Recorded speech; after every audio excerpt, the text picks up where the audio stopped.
Di bulan ini tak henti-henti kita memuji Nabi, betul? Berbagai sanjungan, pujian, baik berupa syair atau berupa nathar, rangkaian kata-kata, berupa qasidah ataupun lagu, semuanya dipanjatkan untuk memuji baginda Nabi besar Muhammad. Tapi saudara, sehebat apapun para pemuji itu menyanjung Nabi, kata Al-Imam Abdurrahman Ad-Daibai dalam maulidnya yang akan dibaca nanti oleh Al-Habib Abdullah bin Ali Al-Attas hafizahullah ta'ala wa ra'ah, Al-Imam Abdurrahman Ad-Daibai mengatakan, madihuka qasirun walau ja'a bibadlil majhud wa wasifuka ajizun an wasfi ma hawaita min khisalil karami wal jud. Al-kaunu isyaratun wa antal maqsud. Allahumma salli ala sayyidina Muhammad. Sehebat apapun kalian memuji dengan syair, dengan pujian, dengan sanjungan, tetap madihuka qasir. Orang yang memujimu tak akan pernah mampu ya Rasulullah. Bahkan andai kata lautan dijadikan tinta, ranting-ranting dijadikan pena untuk menggambarkan kemuliaan Nabi, tidak akan pernah cukup saudara. Kenapa? Jawabannya ada pada kata-kata berikutnya. Al-kaunu isyarah wa antal maqsud. Alam semesta, langit, bumi, lautan, daratan, manusia, jin, malaikat, binatang, pohon-pohon, bebatuan, semuanya hanya isyarah untuk menggambarkan kebesaran baginda Nabi besar Muhammad sallallahu alaihi wasallam. Makanya luar biasa Pak Bu, kalau sudah bicara tentang Rasulullah nggak akan ada habisnya. Jangankan maulid yang kita baca, satu baris aja dari maulid tuh kalau kita mau jelasin sehari, 2 hari, 3 hari nggak kelar saudara. Satu baris saja, satu baris di maulid Ad-Daibai ini yang bakal kita baca nanti di bab Syama'il tuh ada satu baris. Kana sallallahu alaihi wasallam ahsanan nasi khalqan wa khuluqa. Satu baris saja tuh. Rasulullah sallallahu alaihi wasallam adalah manusia terbaik khalqan wa khuluqa.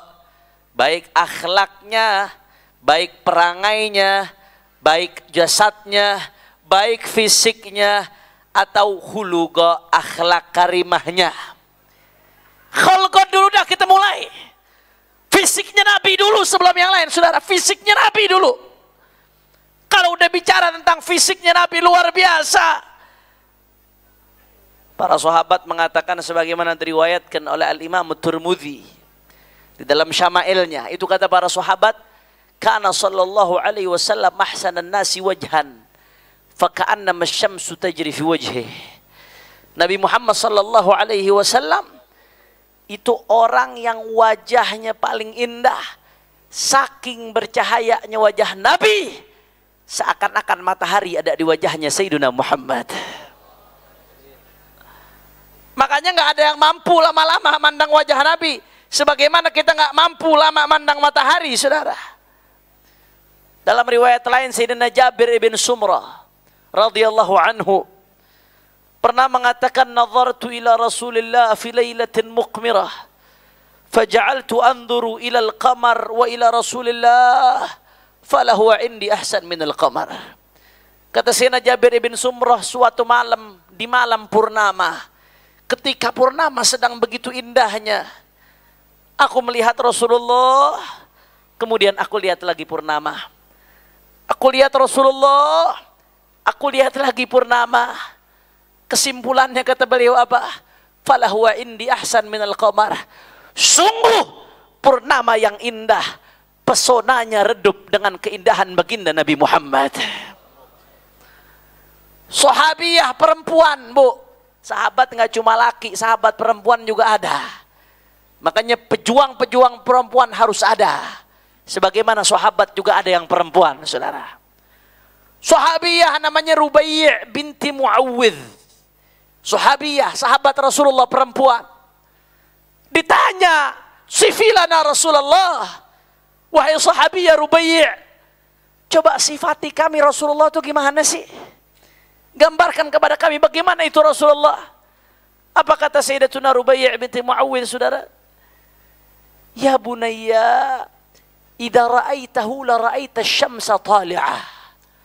Wahai anakku, kalau kamu lihat Rasulullah, seakan-akan kamu melihat matahari sedang terbit, saking bercahayanya baginda Nabi besar Muhammad.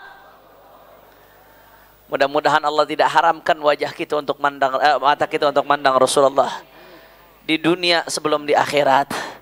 Amin ya Rabbal. Itu baru wajahnya Nabi. Mau bicara apa lagi tentang Nabi? Matanya Nabi. Itu para sahabat menceritakan dalam hadis sahih.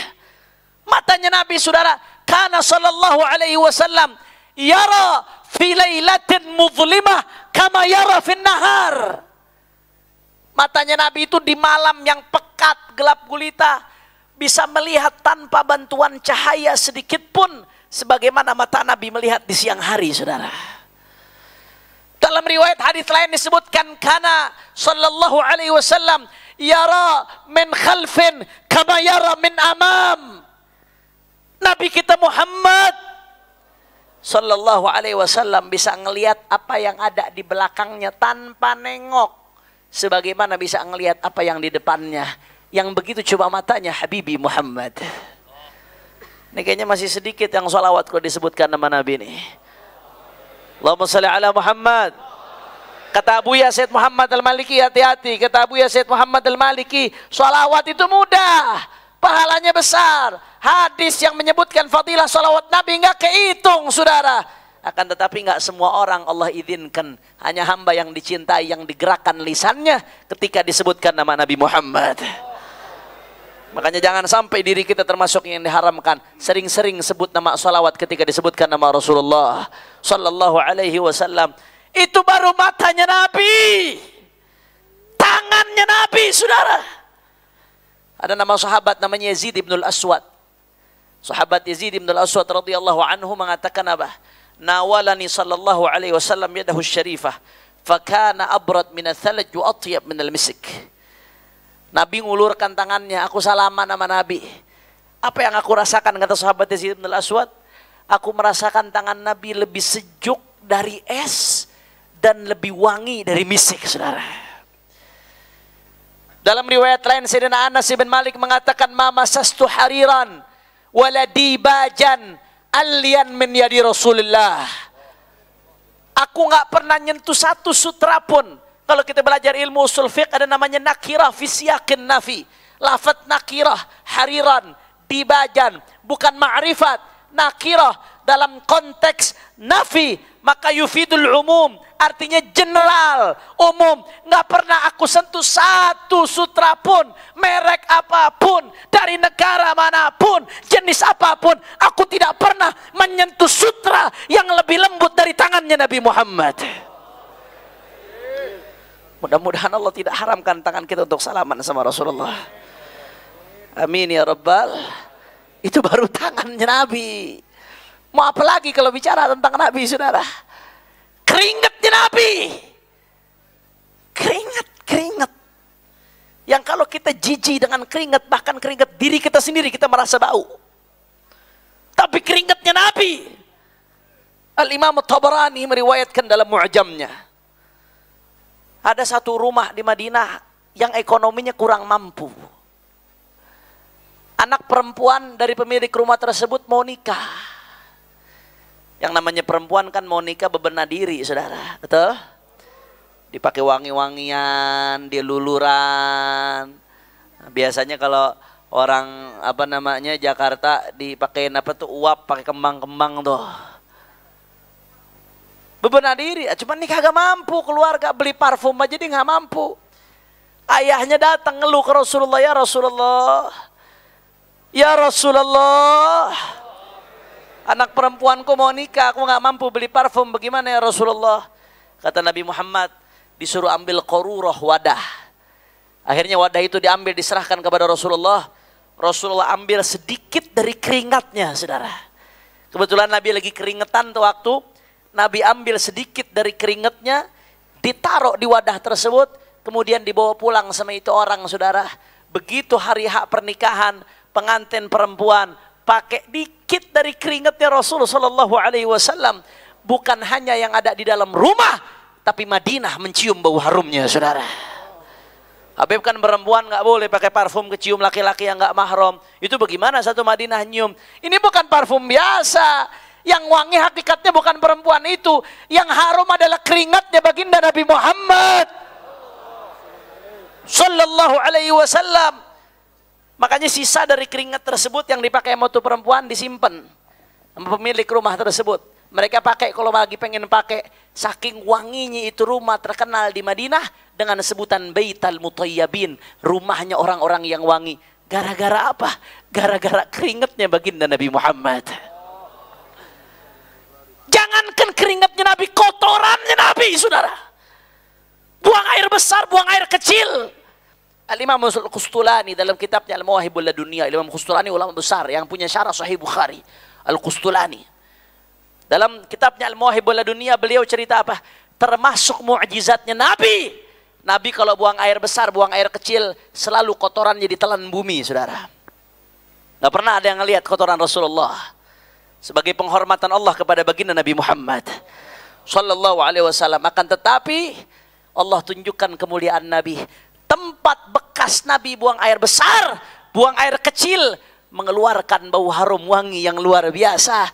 Yang seperti ini hanya kotorannya baginda Nabi Muhammad. Sampai kotoran, Bu, Pak. Ya Allah, Nabi lembut orangnya. Tata keramanya luar biasa indah. Tapi ternyata di balik kelembutan Nabi, Nabi punya fisik yang kuat, kokoh luar biasa. Enggak ada sahabat yang lebih kuat dari Rasulullah. Kokoh. Al-Imam Ibn Sa'ad dalam Tabaqat menceritakan bahwasanya, saudara,